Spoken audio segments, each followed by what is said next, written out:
Hello friends, welcome back to our channel. তো আজকে দোল পূর্ণিমা। তো আজকে আরেকটা গল্প নিয়ে তোমাদের সামনে চলে এসেছি। আজকে বলবো হচ্ছে জগন্নাথ দেবের আরেক ভক্তের কাহিনী, যার নাম ছিল কর্মাবাই। তোমরা অনেকেই কর্মাবাইয়ের নাম জানো। উনি কেন এতটা বিখ্যাত হয়ে উঠেছিলেন, সেই কাহিনী আজকে তোমাদের সামনে তুলে ধরবো। তো কর্মাবাই অ্যাকচুয়ালি রাজস্থানে থাকতেন, মানে রাজস্থানের বাসিন্দা ছিলেন।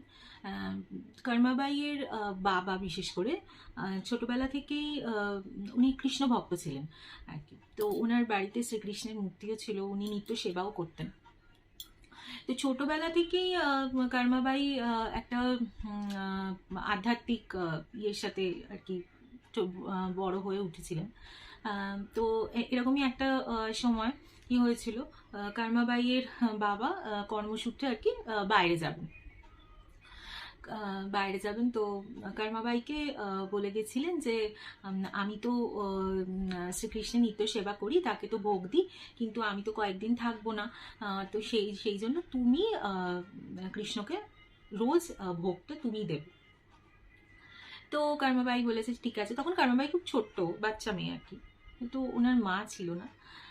তো যাই হোক, তো কর্মাবাইয়ের বাবা তো কর্মসূত্রে বাইরে চলে যান কিছুদিনের জন্য।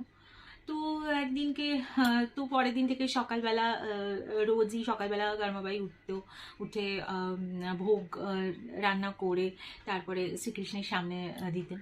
তো এরকম করতে করতে, তো ছোট ছিল তো তাদের, সেই জন্য সেই সরল মনে মাঝের মধ্যেই এসে এসে দেখে যেতেন যে ঠাকুর ভোগ গ্রহণ করেছেন কিনা, খেয়েছেন কিনা। কিন্তু আমরা তো ওইভাবে আমরা ভাবি এরকম, কিন্তু সে তো ছোট্ট বাচ্চা মেয়ে, সে ভেবেছিল যে আমরা যেভাবে খাই সেও হয়তো ঠিক সেভাবেই ভোগ গ্রহণ করবে। তো সেইভাবেই কর্মাবাইও ওরমভাবেই ভোগ দিতেন। তো একদিনকে কর্মাবাই কি রেগে যায়, তো রেগে গিয়ে শ্রীকৃষ্ণকে বলেন যে তুমি যদি ভোগ গ্রহণ না করো, আমিও কিন্তু আজ থেকে খাওয়া বন্ধ করে দেবো, কারণ আমি রোজই তোমার সামনে ভোগ দিচ্ছি, তুমি তো খাওই না। তো সেই সময় পরের দিন থেকে কি হয়, একটা অদ্ভুত ঘটনা ঘটতে থাকে যে কর্মাবাই যখনই ওনাকে ভোগ দিতেন, কর্মাবাই এসে দেখতেন ভোগটা নেই, মানে উনি গ্রহণ করেছেন। তো শ্রীকৃষ্ণের আসলে শ্রীকৃষ্ণ বলো আর জগন্নাথই বলো, দুজনেই তো এক। তো ওনারা হচ্ছেন ভক্তবাৎসল, মানে ভক্তের কথা ওনারা ফেলতে পারেন না। তো সেই জন্য কি হয়, এইভাবে ভোগ গ্রহণ করতে থাকে। তো কর্মাবাইয়ের বাবা কাজ সেরে ফিরে আসেন বাড়িতে। তো এইভাবেই রোজই ভোগ দেওয়া হয়। কর্মাবাইয়ের বাবা দেখেন যে ভোগ অদৃশ্য হয়ে যাচ্ছে আর কি, ঠাকুর গ্রহণ করছে। তো এরকমই একটা দিন তো উনি বোঝেন যে মানে শিশু মনে দেওয়া সেই ভোগ ভগবান ফেলতে পারেননি। তো এইভাবে কর্মাবাই বড় হতে থাকেন। একসময় ওনার বাবা মারা যান। তো হঠাৎই একটা সময় কি হয়, কর্মাবাই পুরীতে আসেন, জগন্নাথ দেবের মন্দিরের ঠিক সামনাসামনি উনি বসবাস করতে থাকেন। তো উনি একদমই সেই ছোটবেলার মতোই শ্রীকৃষ্ণের জন্য ভোগ রান্না করতেন, খিচুড়ি ভোগ রান্না করতেন এবং জগন্নাথকে বা শ্রীকৃষ্ণকে উনি ঘরেই সেই ভোগটা দিতেন। তো একদিন সকালবেলা কি হয়, একটা ছোট্ট বাচ্চা ছেলে ওনার ঘরের সামনে আসেন, খুব সুন্দর দেখতে একটা ছোট্ট বাচ্চা ছেলে আসে আর বলে আমার খিদে পেয়েছে, আমাকে একটুখানি খেতে দাও। তখন তো উনি শ্রীকৃষ্ণের সামনে ভোগটা দিয়েছেন। এবার বলছেন যে তোমার খিদে পেয়েছে, ঠিক আছে আমি তোমাকে ভোগ দিচ্ছি। তো কর্মাবাই ওই বাচ্চাটাকে একটু ছোট পাত্রে ভোগ দিয়েছে, তো খুব ভালো লেগেছে। তখন ছোট বাচ্চা ছেলেটা বলে যে আমি যদি রোজ তোমার কাছে আসি, এসে এরকম ভাবে খেতে চাই, তুমি আমাকে খেতে দেবে? তখন বলছে যে হ্যাঁ, আমি তুমি আসো না, আমি তোমাকে রোজই দেবো। তো কি হয়, একটা সময় রোজই ওই বাচ্চা ছেলেটা আসতে থাকে, আর কর্মাবাই শ্রীকৃষ্ণের সাথে সাথে ওই বাচ্চা ছেলেটাকেও ভোগ দিত। তো একদিন সকালবেলা এক ব্রাহ্মণ পুরোহিত আসে। তো এসে বলেন যে যে তুমি তুমি মানে স্নান টান করে তারপরে ঠাকুরের ভোগ রান্না করবে, এরকম ঘুম থেকে উঠে হঠাৎ করে ঠাকুরের ভোগ রান্না করবে না, এটা ঠিক নয়। তো তার ব্রাহ্মণ পুরোহিত একজন বলেছে। তো কর্মাবাই কি করতে থাকে, খিচুড়ি ভোগ রান্না করেন, সকালবেলা স্নান টান করে, বেশ একটুখানি দেরি হতো, স্নান টান করে ভোগ রান্না করে ঠাকুরকে দিতেন। তো একটা সময় কি হয়, জগন্নাথ দেবের মন্দিরে যখন ভোগ দেওয়া হয়, তো পুরোহিত বুঝতে পারেন যে জগন্নাথ দেবের ভোগ গ্রহণ করতে অনেকটা সময় লেগে যাচ্ছে, অনেকটা সময়। তো একদিনকে দেখেন যে জগন্নাথ দেবের মুখে মানে একটু ভোগ আর কি লেগে রয়েছে। তো এইভাবেই চলতে থাকে। তো জগন্নাথ দেবের তো পুরোহিত ভাবেন যে জগন্নাথ দেব এত দেরিতে কেন ভোগ গ্রহণ করেন, ওটা আদেশে ওনারা বুঝতে পারেন, এখনো সেটা হয় আর কি। একটা মানে হাতের মধ্যে জল নিয়ে পুরোহিত দেখেন যে জগন্নাথ দেবের ছায়াটা যদি সেই জলের মধ্যে পড়ে, তবে তো ওনারা বুঝতে পারেন যে জগন্নাথ দেব সেই ভোগটা গ্রহণ করেছেন। তো এরকম ভাবে চলতে থাকে। তো ওনারা খবর পান যে কর্মাবাই রোজ খিচুড়ি ভোগ রান্না করে এরকম ভাবে শ্রীকৃষ্ণকে দেয়। তো সেই ছোট্ট একটা বাচ্চা ছেলেও আসে, ছোট বাচ্চা ছেলেটা আসে, এসে এরকম ভোগ গ্রহণ করে।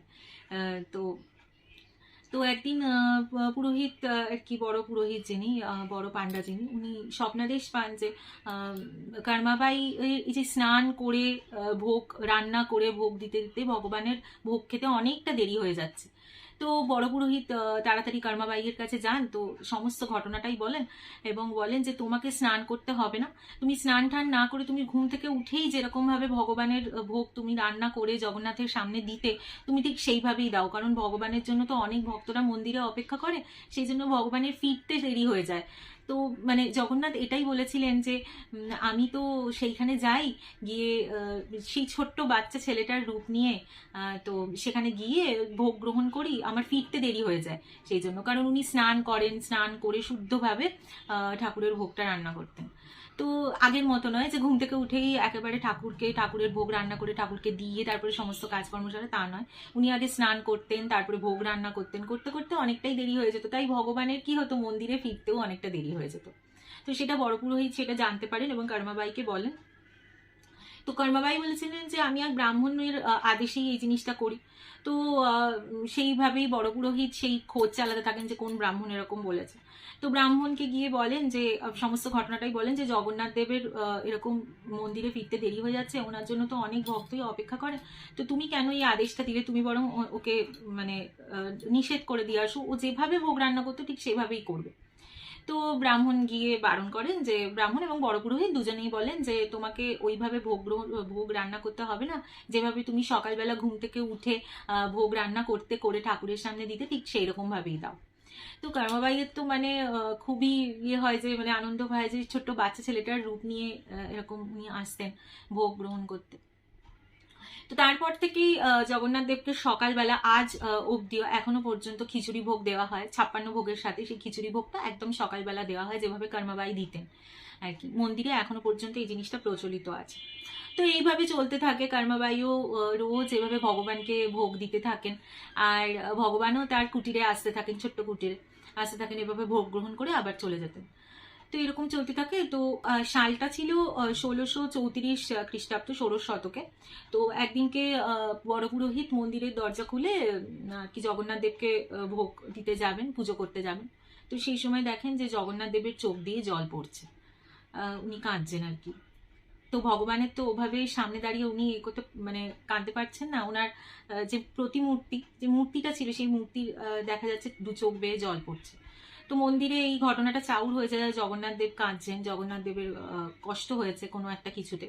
তো খোঁজ নিয়ে দেখা যায় যে ওই দিন সকালবেলা কর্মাবাই পরলোক গমন করেন, মারা যান উনি।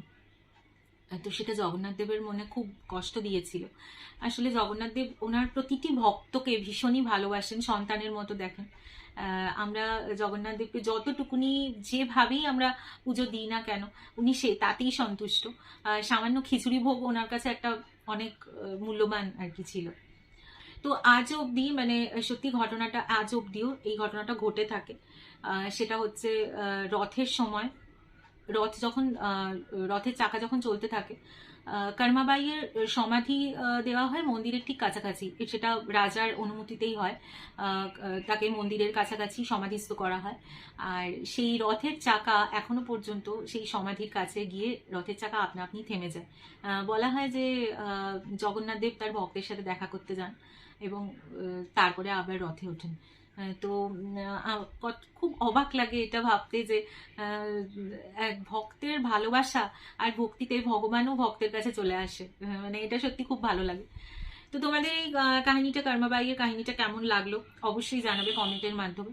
তো আমি এরকমই ছোট ছোট গল্প নিয়ে তোমাদের সামনে মাঝে মধ্যেই আসবো, কারণ তোমাদের সাথে শেয়ার করবো। আমারও এই গল্পগুলো তোমাদের সাথে শেয়ার করতে খুবই ভালো লাগে। তো আজকে দোল, তোমরা খুব ভালোভাবে দোল পূর্ণিমা কাটাও, ভগবান সবাইকে ভালো রাখুক, আর একদম সাবধানে দোল পূর্ণিমা কাটাবে। আর আরেকদিন চলে আসবো আরেকটা নতুন গল্প নিয়ে। আজকে টাটা।